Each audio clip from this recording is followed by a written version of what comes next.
Assalamu alaikum warahmatullahi wabarakatuh. Maghfiratuhu, myself Khurram Shehzad Joda Advocate, and you are watching my YouTube channel by the name of Khurram Joda 888, TikTok account by the name of D1, and the Facebook page Khurram Joda. Civil law discussion series की आज 5वीं video है और उसी सिलसिले को साथ लेते हुए आज हम डिस्कस करेंगे another important topic of civil law which has just appeared in the civil judges examination conducted by the High Court. Let's start. A question आया सिविल जज के एग्जाम में which was related with the Limitation Act 1908. सवाल ये था, a suit for recovery of Rs 2 crore rupees based on written agreement was filed on 15th of March 2024. Agreement was executed on 10th of January 2020 and payment was due on 10th of July 2020. The defendant contends that suit is barred by limitation. The plaintiff, however, argued that the defendant made partial payment on 1st of June 2022, duly acknowledged in writing, and the courts remained closed due to unforeseen circumstances from 5th of July 2023 to 20th July 2023. पूछा ये गया, preposition ये दी गई कि एक दावा किया गया रिकवरी का, पैसों की रिकवरी का, जो एक तहरीरी मुआहदे पर बेस कर रहा था, और वो तहरीरी मुआहदा जो है वो 15 मार्च 2024 को लिखा गया और 10 जनवरी 2020 को जो है उसकी एग्जीक्यूशन थी। पेमेंट जो है अदा की जानी थी 10 जुलाई 2020 को, 4-5 माह का टाइम दिया गया। जो मुद्दा लय था उसने ये कहा कि ये जो दावा है ये बार्ड बाय लिमिटेशन है। मुद्दई ने वहां पे ये आर्गुमेंट्स किए कि जो मुद्दा लय है उसने मुझे जुजवी तौर पर कुछ पेमेंट दी थी, कब, 1 जून 2022 को, जिसकी बाकायदा मेरे पास तहरीरी सबूत भी मौजूद है। और दूसरी चीज ये कि अदालतें जो हैं किसी वजह से 5 जुलाई 2023 से 20 जुलाई 2023 तक बंद थी। इन वजूहात की बुना पर मुद्दा लेकर ये कहना है कि ये सूट जो है, ये दावा जो है, ये बार्ड बाय लिमिटेशन है, ये गलत है। 4 क्यूरीज इसमें पूछी गई, क्वेश्चन पुट किए गए।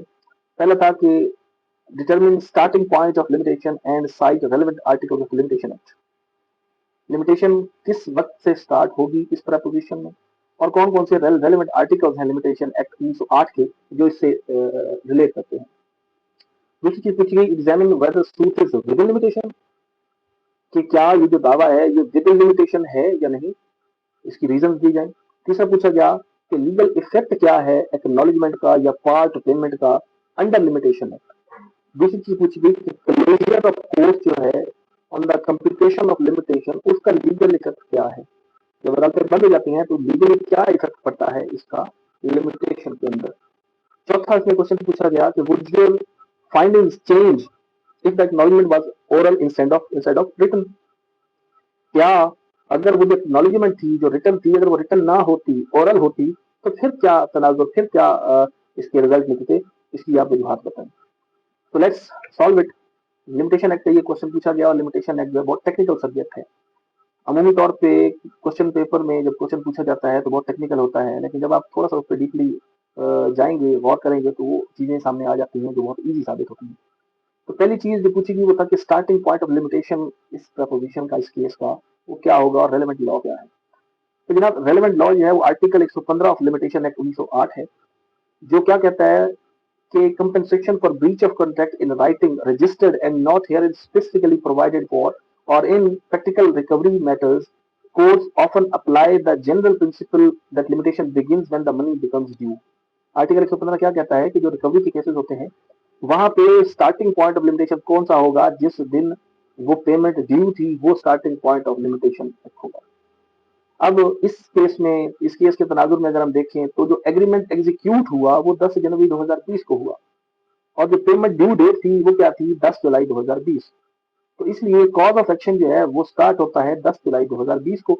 और आर्टिकल 115 में है बाकायदा कि इस रिकवरी के मैटर्स में लिमिटेशन पीरियड जो 3 साल का होता है। तो 10 जुलाई से ऑनवर्ड अगर 3 साल हम लगाएं तो ये लिमिटेशन पीरियड 10 जुलाई को स्टार्ट होगा 2020 को, और 10 जुलाई 2023 को लिमिटेशन एक्सपायर हो जाएगी।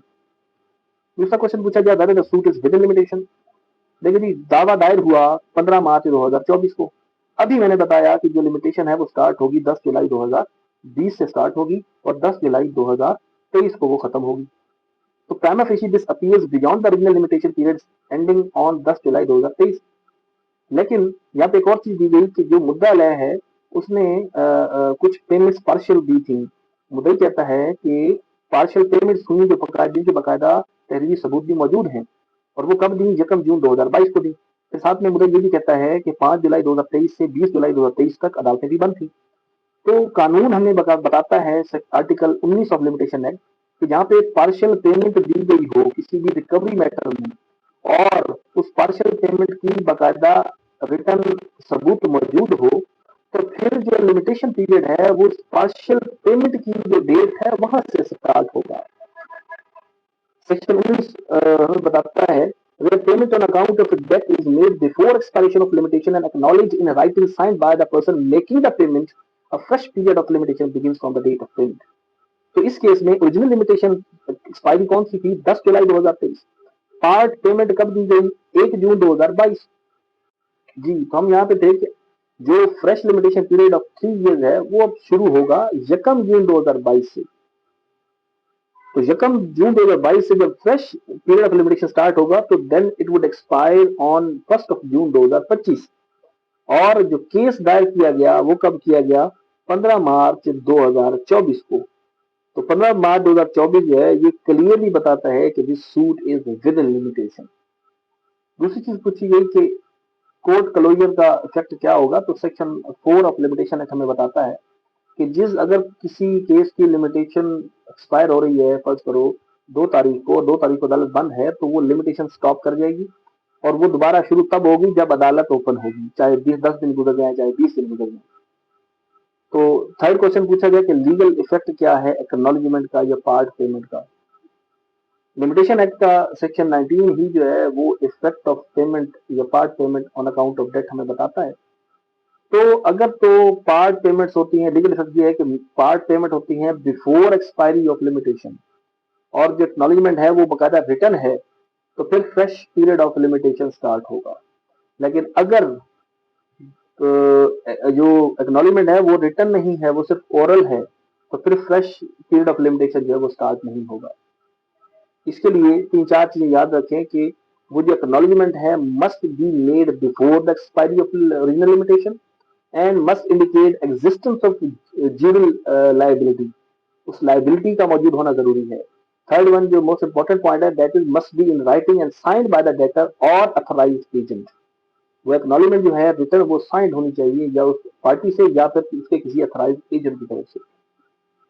फोर्थ इसमें पूछा गया the acknowledgement was oral instead of written. क्या होगा अगर एक्नॉलेजमेंट रिटन नहीं है, ओरल है? तो अभी मैंने बताया कि अगर एक्नॉलेजमेंट ओरल है, रिटन नहीं है, तो फिर फ्रेश लिमिटेशन जो है वो नहीं दिया जाएगा, टाइम मजीद एक्सटेंड उसे नहीं किया जाएगा। उस सूरत में अगर ओरल है एक्नॉलेजमेंट, फिर ये सूट जो है विद इन लिमिटेशन फॉल नहीं करेगा, फिर ये बार्ड बाय द लिमिटेशन होगा। So finally, we have concluded that original limitation commenced on 10th July of 2020 when payment was due. Ordinary limitation expired on 10th of July 2023. Written part payment dated 1st of June 2022 attracted section 19 and created a fresh limitation period until 1st June of 2025. Therefore, the suit filed on 15th of March 2024 is within limitation. And court closure under section 4 gives only limited extension up to the reopening of the courts. Oral acknowledgement का बताया कि oral acknowledgement जो है alone would not extend limitation because the law requires acknowledgement in writing signed by the debtor. तो आज के लिए इतना ही। नेक्स्ट इसी सीरीज को लेके आगे चलेंगे इंशाल्लाह। Be in touch, stay in touch. और मेरे यूट्यूब चैनल खुर्रम जोड़ा 888, TikTok ID D1 and Facebook page Khurram जोड़ा को काइंडली फॉलो सब्सक्राइब कर लीजिएगा so that you may have more informative videos ahead. So be in touch, stay in touch. God bless you. Allah Hafiz.